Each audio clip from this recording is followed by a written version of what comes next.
आखिर कैसे Walt Disney ने डिज्नी स्टूडियोज को इतना बड़ा किया, वो भी एक ऐसे दौर में जहां एनिमेशन मूवीज के साथ फ्री में दिखाई जाती थी।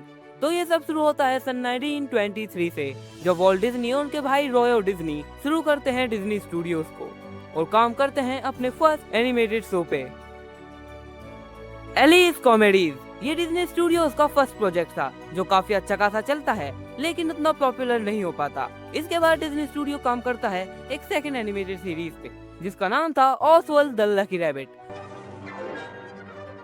और वॉल्ट डिज्नी को पूरा यकीन था कि ऑसवर्ल्ड द लकी रैबिट लोगों को बहुत पसंद आएगा, और वैसा ही हुआ भी। लोगों को ऑसवर्ल्ड का कॉमेडी स्टाइल इतना ज्यादा पसंद आता है कि वो बहुत ही जल्द पॉपुलर हो जाता है और लगभग हर थिएटर में दिखाया जाने लगता है। ऑसवर्ल्ड द लकी रैबिट की बढ़ती पॉपुलैरिटी को देखते हुए वॉल्ट डिज्नी अपने प्रोड्यूसर के पास जाते हैं ताकि वो अपना शो का बजट थोड़ा बढ़ा सके, क्योंकि उनका जो मौजूदा बजट था वो बहुत ही ज्यादा कम था, जिससे वो शो को एनिमेट तो कर पा रहे थे लेकिन प्रॉफिट नहीं बना पा रहे थे।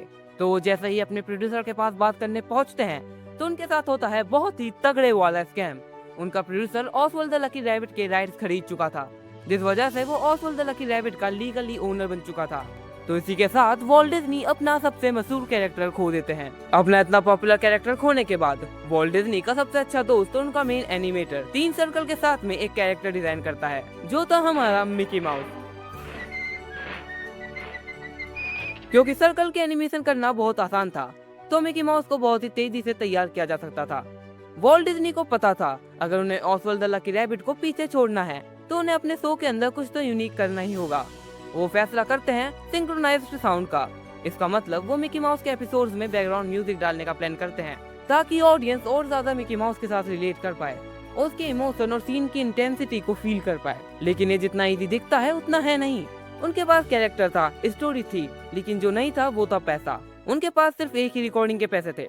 अगर वो रिकॉर्डिंग खराब होती तो वो वापस से रिकॉर्ड ही नहीं कर पाते।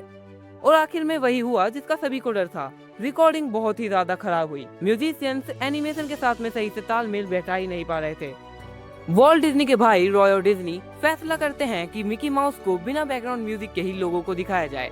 और वहीं दूसरी तरफ वॉल्ट डिज्नी सोच रहे थे कि आखिर कैसे म्यूजिशियन और एनिमेशन के बीच में सटीक तालमेल बैठाया जा सके, और उसका इलाज उन्हें मिल भी जाता है। वो अपनी एनिमेशन में एक छोटी बाउंसिंग बॉल ऐड कर देते हैं जो सीन के इंटेंसिटी के साथ में तेज और नॉर्मल सीन पे धीरे बाउंस कर रही थी, जिसकी वजह से म्यूजिशियन एकदम सटीक तालमेल बैठा पाते हैं अपने मिकी माउस की एनिमेशन के साथ में, जो आज तक किसी ने देखी ही नहीं थी। मिकी माउस का सीटी बजाने से लेकर इंजन की आवाज और हर एक चीज बिल्कुल परफेक्ट थी, एकदम प्रिसाइज थी, जो बिल्कुल परफेक्ट सीन पे आ रही थी और परफेक्टली खत्म हो रही थी, जो आज तक किसी ने देखा ही नहीं था।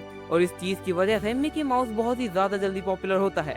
उन्होंने सेकंड रिकॉर्डिंग के पैसे इकट्ठे किए थे अपनी फेवरेट कार को बेच के, जो थी 1924 मून एडिसन और रॉडस्टार। वॉल्ट डिज्नी ने अपनी फेवरेट कार को बेच दिया ताकि वो मिकी माउस की रिकॉर्डिंग कर पाए और अपने स्टाफ की सैलरी दे पाए। तो इसी के साथ मिकी माउस बन जाता है उस टाइम का सबसे बेस्ट एनिमेशन सिंक्रोनाइज्ड साउंड के साथ में। सब कुछ बिल्कुल सही चल रहा था। लोग मिकी माउस को बहुत प्यार कर रहे थे। ऑसवर्ल्ड द लकी रैबिट को मिकी माउस बहुत पहले ही पीछे छोड़ चुका था। और फिर आ जाता है 1929, इकोनॉमिक क्राइसिस। अचानक से अमेरिका का शेयर मार्केट बहुत ही ज्यादा नीचे गिर जाता है। हजारों बैंक बंद हो जाते हैं, लाखों लोगों की नौकरियां चली जाती हैं। इकोनॉमिक क्राइसिस सिर्फ अमेरिका तक सीमित नहीं था, उसने पूरा एशिया कवर कर लिया था। लोग बहुत दुखी थे, लोग भूखे मर रहे थे, और उस दौर में लोग पैसे जमा कर रहे थे ताकि वो थिएटर जा पाए और मिकी माउस देख पाए। लोग मिकी माउस को सिर्फ ऐसा कॉमेडी शो नहीं, अब अपनी इंस्पिरेशन देख रहे थे। जैसे मिकी माउस अपने से बड़े खतरे से लड़कर उसे जीतता था, वैसे ही लोग सोच रहे थे आखिर में ये बुरा वक्त भी टल जाएगा और सब कुछ वापस पहले जैसा सही हो जाएगा। और मिकी माउस सबके लिए एक इंस्पिरेशन बन चुका था। इस वजह से वॉल्ट डिज्नी को बहुत दिक्कतें झेलनी पड़ रही थी, क्योंकि अब मिकी माउस लोगों के लिए एक इंस्पिरेशन बन चुका था। तो वो मिकी माउस से शरारतें और काम चोरी नहीं करा सकते थे। और ज्यादातर मिकी माउस की स्टोरियां कुछ वैसी ही थी। मिकी माउस अपने कामों से भाग रहा होता था, पर अब वो जब लोगों की इंस्पिरेशन बन चुका है तो वो ऐसा कुछ कर नहीं सकता था। तो इसलिए स्टोरी में एंट्री होती है डोनाल्ड डक की और स्टोरी वापस से स्टेबल हो जाती है। लेकिन डिज्नी स्टूडियो की कहानी सिर्फ यहीं खत्म नहीं होती है। वॉल्ट डिज्नी अपनी जिंदगी का सबसे बड़ा जुआ खेलते हैं, जिसकी बात हम करेंगे डिज्नी स्टूडियो के part 2 Snow White the ultimate gamble में। तो मैं तुमसे उसी वीडियो में मिलूंगा। Bye bye.